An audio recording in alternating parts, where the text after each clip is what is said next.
안녕하세요. 스위스올 팟캐스트 강성입니다. 제가 약속했던 덴버 너게츠와 미네소타 팀볼브스의 NBA 플레이오프 서브 컨퍼런스 2라운드 시리즈 프리뷰를 하도록 하겠습니다. 이 시리즈 진짜 재밌을 것 같죠? 이 시리즈가 아마도 제 생각에는 가장 치열한 2라운드 시리즈가 될 것 같다고 생각하거든요.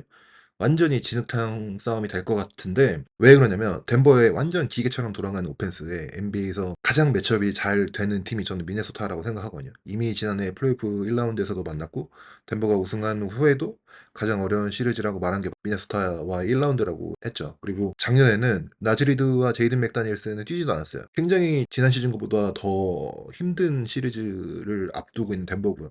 게다가 앤서니 에드워즈가 지금 완전히 슈퍼스타 레벨로 다시 태어나고 있기 때문에 지난 시즌보다 더 힘들 거라고 생각합니다. 양 팀의 정규 시즌 전적을 보면요. 2대 2예요. 근데 양 팀의 스타터 10명이 전부 다 출전한 경기는 11월 초에 있었던 경기 하나밖에 없어요. 그래서 사실 두 팀의 정규 시즌 전적이 플레이오프에서 그렇게 많이 유의미하게 보여지진 않는데 정규 시즌 종료 직전에 가장 최근 했던 미네소타와 덴버의 이 맞대결에서는 칼 앤서니 타운스는 출전하지 않았고요. 부상 때문에. 자말 머레이도 역시 부상 때문에 출전했지만 출전 시간 제한이 있었어요. 좀 많이 뛰지 못했는데 어쨌든 그렇기 때문에 11월 초에 있었던 경기가 이 두 팀의 풀 전력 경기였는데 사실은 11월 초면은 너무 멀죠. 지금의 팀과 그래서 평가를 하기가. 근데 어쨌든 그래도 이 맞대결에서 좀 보였던 스탯을 좀 제가 찾아봤어요. 이 4경기에서 덴버가 리바운드를 모두 지배했습니다. 가능한 모든 리바운드의 54.2%를 덴버가 가져갔고요. 덴버가 미스한 슛들 중에서 33%를 덴버가 오펜스 리바운드로 가져갔어요. 이 리바운드 배틀은 이 시리즈에서 진짜 흥미로운 관점 중 하나가 될 건데 나중에 뒤에서 말씀드리고 피닉스 시리즈에서 미네소타가 자신들의 미스한 슛을 40%를 또 오펜스 리바운드로 가져갔거든요. 미네소타가 피닉스를 이기게 된 이유 중 하나이기도 한데 어쨌든 이 두 팀의 치열한 리바운드 배틀이 왜 이 시리즈에서 중요한 건지도 뒤에서 얘기하고요. 그 다음에 페인트 득점은 덴버가 216점, 미네소타가 186점, 세컨 찬스 포인트는 덴버 56점, 미네소타가 46점이고요. 속공 득점은 미네소타가 56점, 덴버가 47점. 실책으로 인한 득점은 미네소타가 75점, 덴버가 50점이었고요. 그래서 이거를 제가 기본 스탯을 바탕으로 좀 앞으로의 이제 프리뷰를 좀 해보자면 덴버의 공격에서의 매치업을 일단 먼저 보면요. 요키치한테 칼 앤서니 타운스가 붙을 거고요. 자말 머리한테 제이든 맥다니엘스가 붙겠죠. 그리고 마이크 포터 주니어한테 앤서니 에드워즈가 붙고 에런 고단한테 루디 고베어가 붙지만 루디 고베어가 골밑에서 아마 로밍을 할 거고요. 그다음에 KCP한테는 마이크 콘리가 붙겠죠. 덴버의 레이커스와 1라운드와 미네소타 시리즈의 가장 큰 차이점은 이제 덴버는 완전히 차원이 다른 프리미터 디펜스를 맞닥뜨릴 거라는 거예요. 리그 최고의 프리미터 디펜더인 제이드 맥다니엘스가 자말 머리한테 붙을 거고요. 마이클 포터 주니어한테 앤서니 에드워드가 붙을 거고 뭐 때에 따라서 두 명이 액션이 스크린 액션이 있다면 둘 다 스위치도 가능하고요. 그 전 시리즈에서 만났던 오스틴 리브스나 뭐 디안젤로 러셀 같은 프리미터 디펜스와는 완전히 레벨이 다른 디펜스를 만나게 될 것입니다. 일단은 첫 번째 관전 포인트는 저는 요키치입니다. 뭐 당연한 소리를 하나 하겠지만 일단 들어보세요. 레이커스는 요키치가 포스트에서 공을 잡으면 더블팀을 가죠. 그리고 완전히 그때 제가 설명드린 윈드실드 와이퍼 로테이션을 통해서 우리는 모든 요키치의 포스트업을 로테이션으로 돌면서 막겠다라고 했어요. 요키치가 포스트에서 공을 잡을 때마다 스크램블 모드로 로테이션을 돌아서 막았는데 미네소타는 그렇게 하지 않을 거예요. 신기하게도 요키치와 매치업이 잘 되는 칼 앤서니 타운스가 있고 그 칼 앤서니 타운스 뒤에서 골밑을 어슬렁 거리고 있을 고베어에게 요키치의 디펜스를 맡기고 다른 디펜더들은 자신의 매치업에 그대로 붙어있을 거란 말이에요. 그래서 로테이션을 도는 상황에서 가져갈 수 있는 이점이 덴버한테는 이번 시리즈에서는 잘 안 나올 예정입니다. 또한 덴버가 마주하게 될 미네소타의 디펜스의 특징 중 하나는 스크린 액션이 진짜 힘들 거예요. 뭐 그렇다고 스크린을 못한다는 건 아니겠지만 1라운드처럼 쉽게 못할 거예요. 제이드 맥다니엘스가 현재 제가 생각하는 리그 최고의 프리미터 디펜더인데 그 이유는 제이드 맥다니엘스의 최상급 스크린 내비게이션이 있거든요. 제이드 맥다니엘스를 상대편이 스크린 하는 것조차 힘들어요. 1라운드에서 미네소타와 피닉스와의 시리즈에서 제이드 맥다니엘스를 스크린 못 걸어서 피닉스가 날려버린 액션이 한 경기 최소 5개 이상은 나왔거든요. 제이든 맥다니엘스가 스크린 내비게이션을 통해서 스크린을 쉽게 안 걸려주기 때문에 혼자 상대방의 게임 플레이를 완전히 망가뜨려요. 진짜 무시무시한 디펜더고요. 여기에 또 니켈 알렉산더 워커라는 또 다른 좋은 프리미터 디펜더가 비슷한 수준의 스크린 내비게이션을 보여주고 있거든요. 데빈 부커가 이 두 명의 프리미터 플레이어들을 상대로 얼마나 고전했는지 특히 스크린이 안 걸리는 상황에서 얼마나 고전했는지를 좀 보여주는 스탯을 보여드리면요. 데빈 부커의 미네소타 시리즈 피켄롤 포제션당 득점 스탯을 볼게요. 1경기 0.8점, 2경기 0.58점, 3경기 0.67점, 4경기 1.44점. 그래서 이 스탯들이 미네소타의 프리미터 디펜더, 특히 제이든 맥다니엘스와 니켈 알렉산더 워커가 얼마나 스크린 상황에서 좋은 디펜더인지 보여주는 거라고 저는 생각하거든요.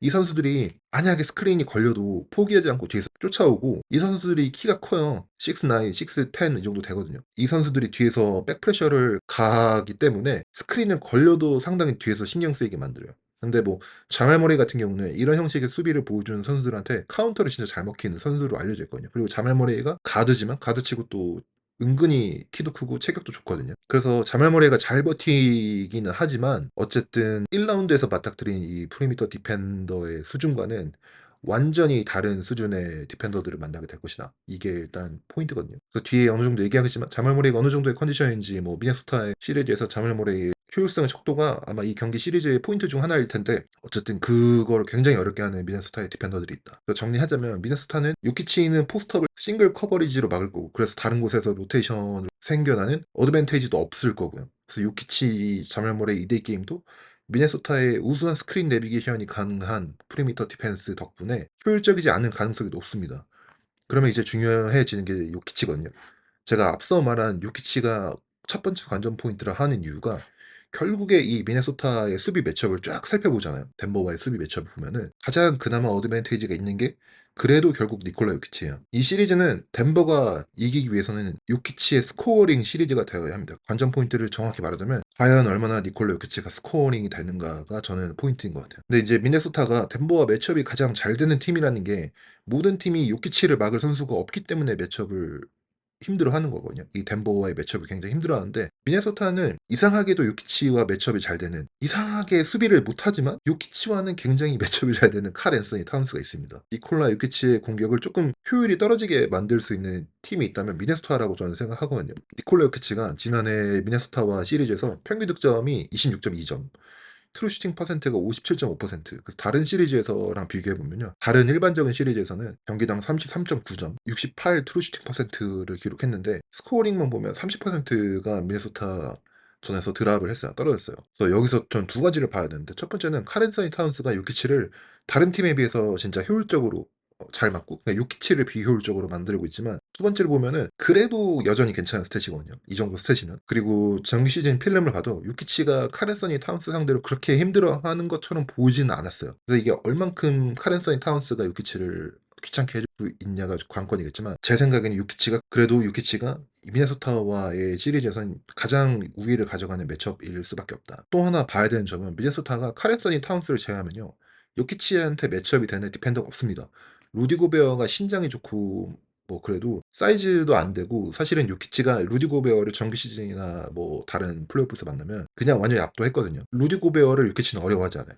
그리고 카일 앤더슨, 나즈리드 같은 정도의 수비수는 레이커스의 뭐 하치무라 정도거든요. 그러니까 요키치가 아주 아주 쉽게 도시락처럼 득점을 할 수 있을 거예요. 그래서 제 포인트는 요키치가 덴버 선수들 중 가장 매치업 어드밴티지가 있다는 겁니다. 이게 뭐 리그 최고의 플레이어를 갖고 있는 덴버의 럭셔리죠. 요키치가 이번 시리즈에서 스코어링을 해야 됩니다. 그래서 미네소타의 수비 조정을 갖고 오게 되거나, 혹은 뭐 더블팀을 유도하거나, 그러면 이제 거기서부터 어드밴티지 농구를 할 수 있거든요. 미네소타가 상대팀의 어시스트를 굉장히 제한하는 팀이에요. 왜냐면 미네소타가 대인 마크가 너무 좋기 때문에 사실 로테이션을 도는 상황이 별로 안 들어요, 미네소타는. 그래서 정규 시즌 동안 상대팀의 어시스트 개수가 24.5개거든요. 리그에서 세 번째로 적어요. 그러니까 상대편이 미네소타랑 농구를 할 때 어시스트를 많이 못한다는 거예요. 그리고 플레이오프에서는 현재 플레이오프 팀들 중에 3위거든요. 경기당 19.8개로 진짜로 상대방한테 어드밴티지를 잘 안 주고 자기 매치업에 잘 붙어있는 것을 선호하는 미네소타의 디펜스의 강점이 지금 드러나고 있어요. 근데 여기에 균열을 내줄 수 있는 선수는 요키치고, 결국에 요키치가 스코어링으로 얼만큼 미네소타의 수비에 크랙을 가할 수 있느냐, 이게 저는 첫 번째 포인트인 것 같고요. 두 번째 포인트는 앤서니 에드워즈와 자멜 모레이입니다. 일단은 미네소타의 오펜스에서 보면요, 앤서니 에드워즈는 KCP가 막을 거고, 루디 고베어한테는 요키치가 매치업이 될 거고, 칼 앤서니 타운스는 에런 고든한테 매치업이 되고, 제이든 맥다니엘스는 마이클 포터 주니어한테 매치업이 되고, 마이클 콘리는 자말 머레이가 매치업이 될 거란 말이에요. 여러분 모두 보셨겠지만 앤서니 에드워즈가 현재 지금 플레이오프 4경기 동안 완전 미쳤죠.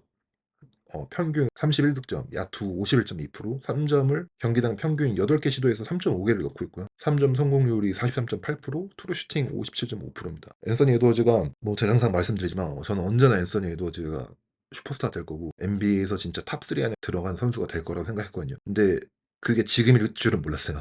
앞으로 한 2-3년 뒤에 벌어질 거라고 생각했던 일이 지금 사실 1 라운드만 보면 그렇게 되고 있거든요. 1 라운드에서 보여준 앤서니 에드워즈의 모습이 사실은 지금 현재 플레이오프에서 활약하는 선수들 중에 진짜 탑 티어입니다. 피닉스는 리뷰에서도 말씀드린 것처럼 피닉스의 프랭크 보겔 감독이 앤서니 에드워즈의 플레이메이킹을 시험했거든요.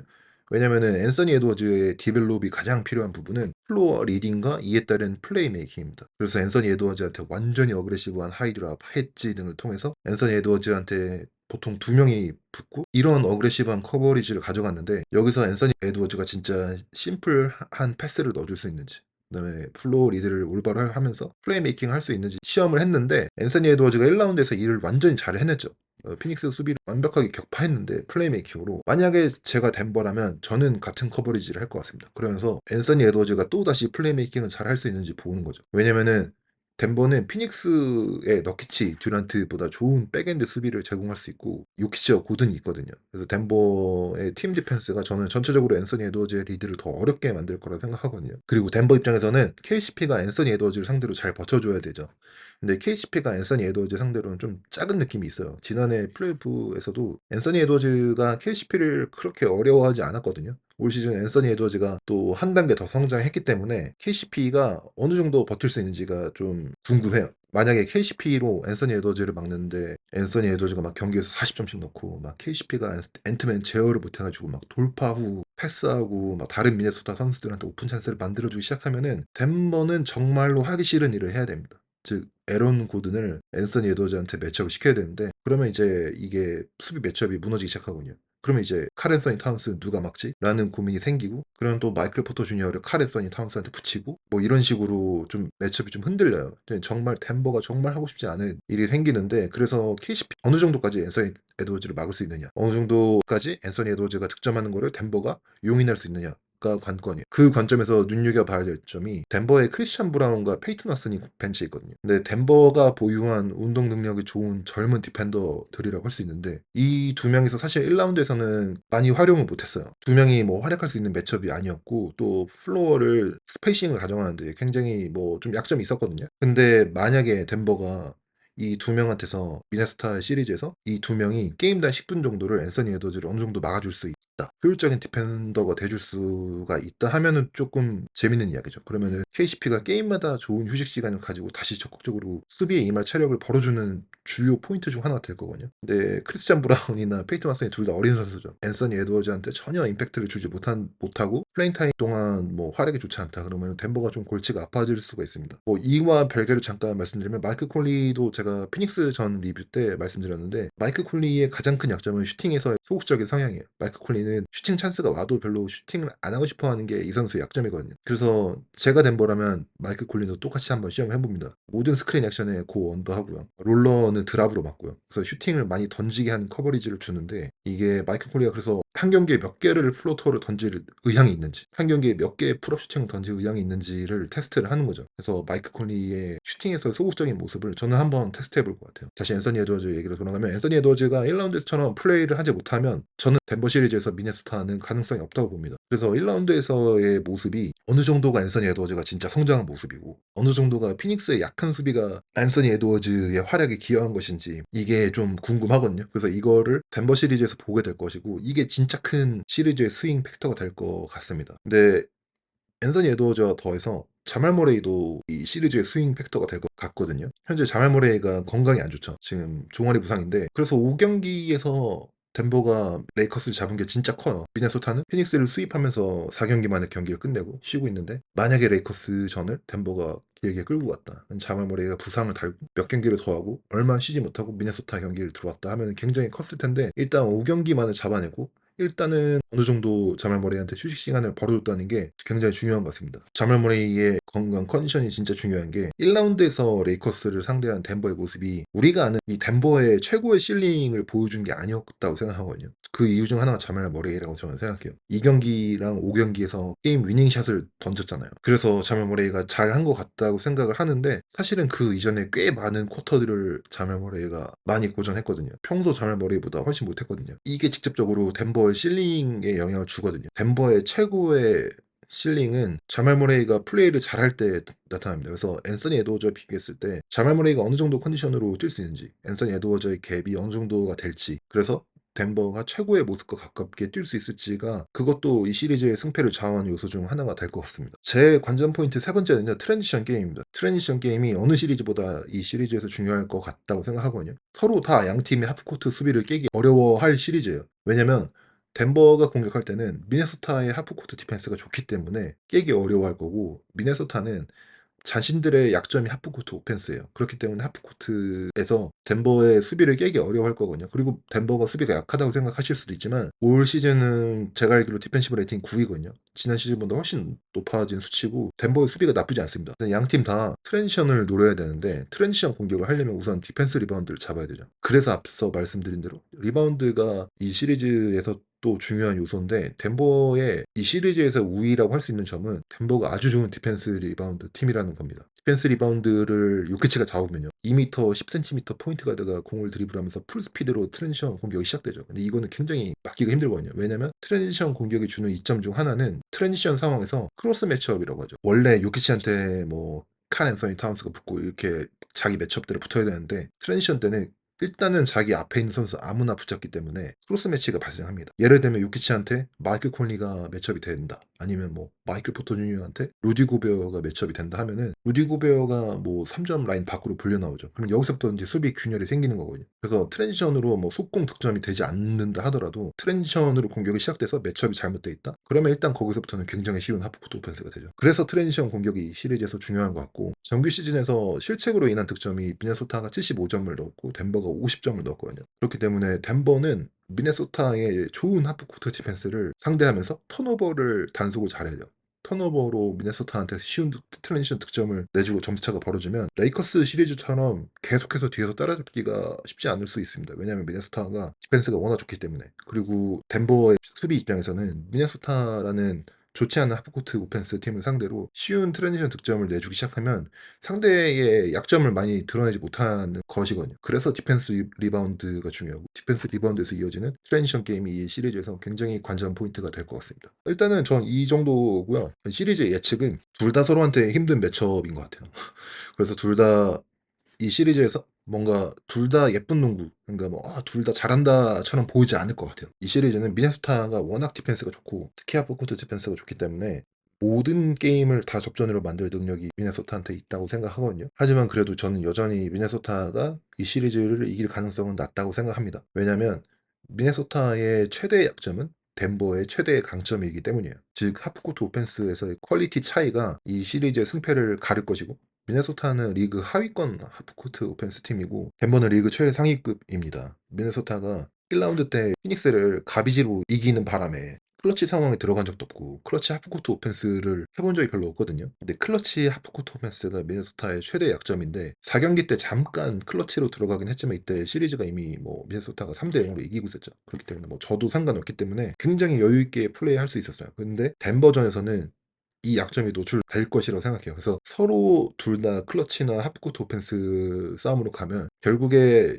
니콜라 요키치라는 최고의 플레이어를 가진 덴버가 워낙 자신들의 강점대로 하프코트 오펜스에서의 실행, 익스큐션을 엄청 잘할 거고, 이게 저는 승패를 가를 거라 생각하고 덴버가 6경기 정도에서 잡지 않을까 생각합니다. 그래서 저는 덴버의 승리를 예측하고요. 근데 지금 서부 시리즈가 다 그렇듯이 다 진짜 코인 플립입니다. 진짜 동전의 양면처럼 어느 팀이나 이길 수 있을 것 같고, 특히 이 시리즈는 전 덴버가 우승한다고 생각하거든요. 이 덴버의 이 스타팅 5에 부상이 없다면. 그런데 만약에 덴버가 또 우승을 하는 데 있어서 돌아본다면 이 시리즈가 제일 어려운 시리즈로 될 거라고 생각합니다. 만약에 파이널에서 보스턴을 만난다고 해도 보스턴보다 저는 이 시리즈가 덴버한테 가장 어려운 테스트가 될 것 같습니다. 그래서 오늘 프리뷰는 여기까지 하고요. 저는 또 다음 영상으로 돌아오겠습니다. 감사합니다.